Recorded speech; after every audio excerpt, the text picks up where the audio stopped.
Hello, friends, and welcome to Pathologic Volume 7, Episode 6.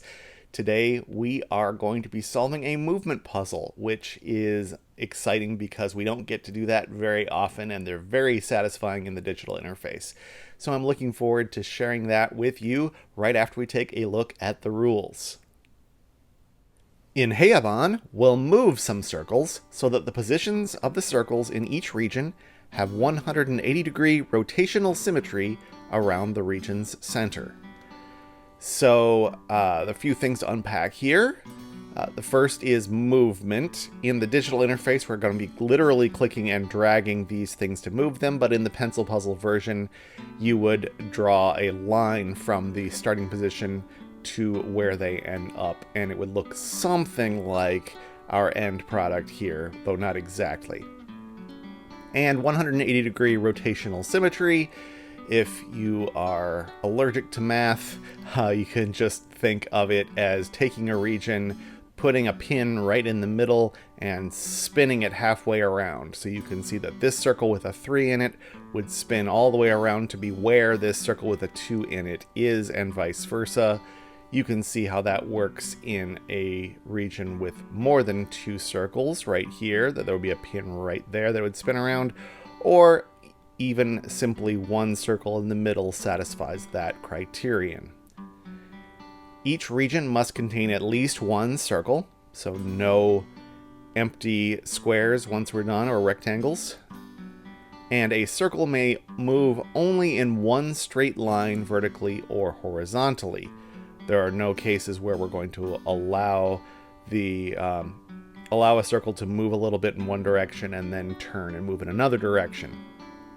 Circles' paths may not cross each other, other circles, or other circles' starting points.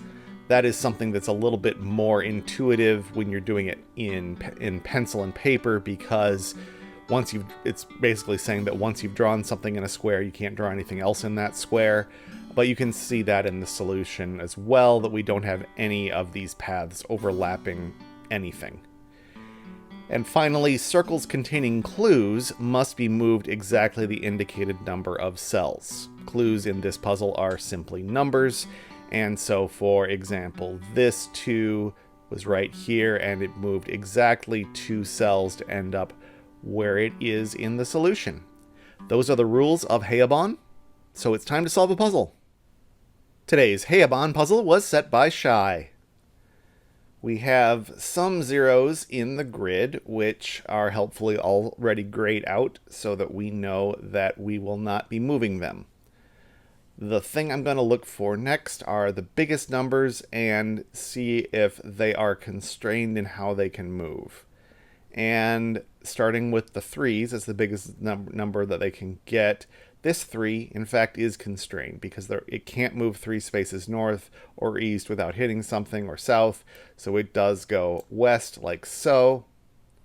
That tells me that whatever we end up with here, we're going to have to end up with a cell right there somehow. A circle is going to have to end up there, is what I'm saying. And I'm just going to take care of that right now before I continue the thought about the other 3s. So this cell needs a circle in it, and the only place that can come from, because it's blocked to the south and there's nothing west or north, is right here. This circle has to come over here, and that's as far as it's going to go. Okay, so thinking through the rest of the grid, this 3 clue can't go south or west and is blocked to the north. So that goes east, meaning that this cell will end up with a circle in it because this one has one, and those 2 together.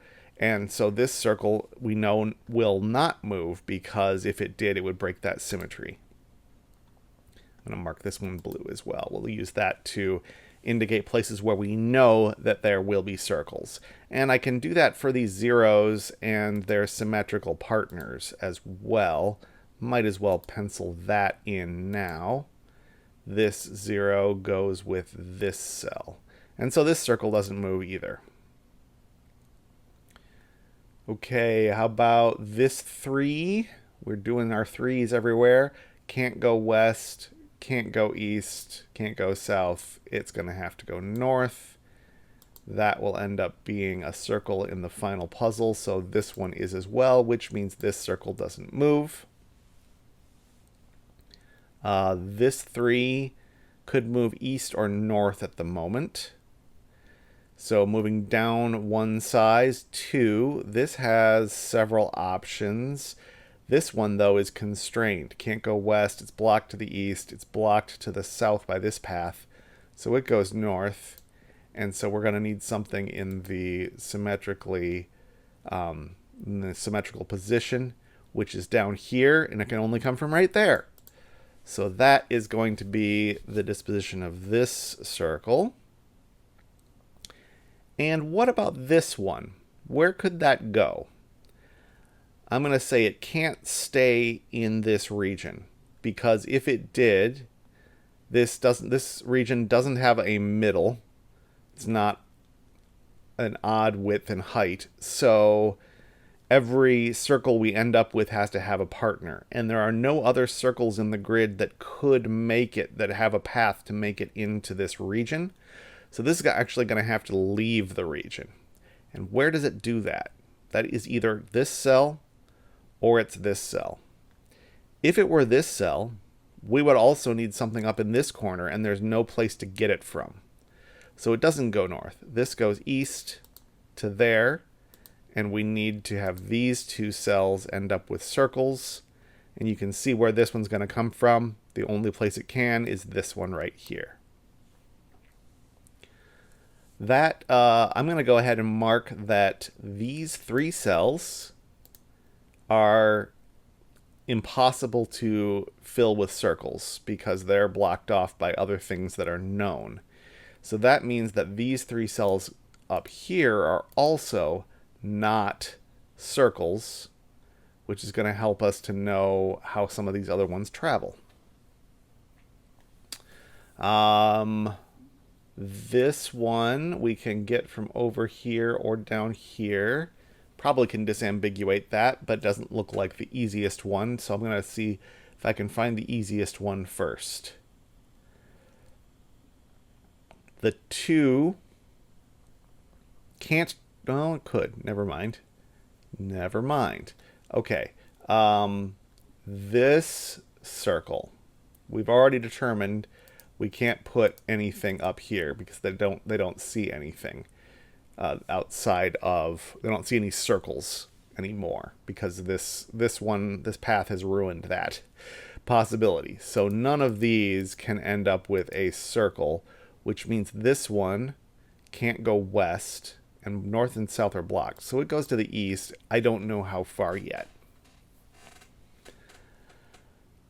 Okay, we've got, well, that has helped me with this too. It could go south or east. That's not disambiguated yet. This doesn't go north. The 3, I was looking to find a way of marking an X on the side to say it didn't move that way, but that doesn't appear to be in the repertoire. Okay, I think this 3 is going to go east, but haven't been able to prove that yet.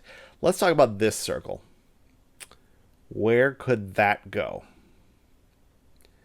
If it went west, it would have to... Okay, so if it's where it is and it doesn't move, then this one would need a circle in it, and the only one it sees is this, and that can't travel far enough.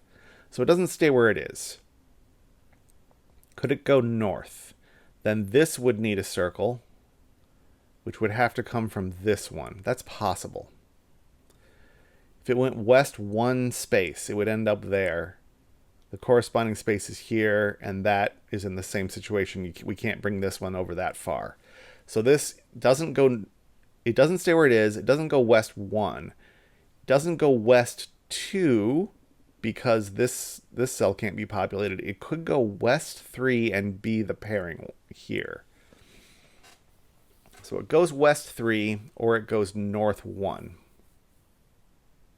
Oh, I see. The problem with this is we already marked that this cell needs a circle, and there's only one place where that comes from. That's the way to do this.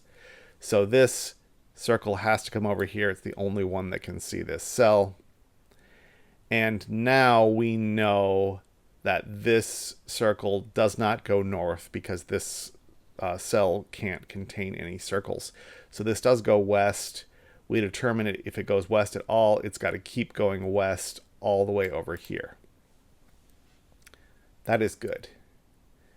This circle can't, we're not going to fill in anything up here anymore. So I'm going to mark all of these as out. So that means this circle can't find anything to the west, anything to the north. It would only be this cell, which we know this one is not reachable anywhere. So therefore this does not have a circle in it. So it does have to go south at least that far,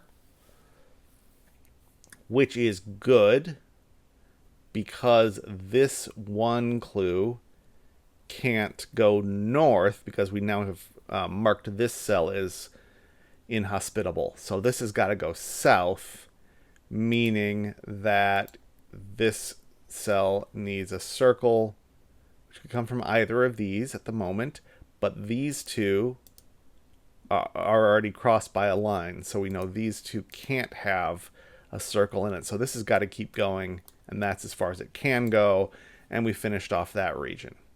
And now I believe we've completely boxed off this region, so that one is done. The two in this region can only go one direction, meaning that it has a partner up here, and we know where that comes from. And all we have left is this region on the bottom right. The 3 has only one direction it can go, which is all the way over here. And its partner is down in this corner, and that can only come from this circle. And that is how we solve a Heyabon.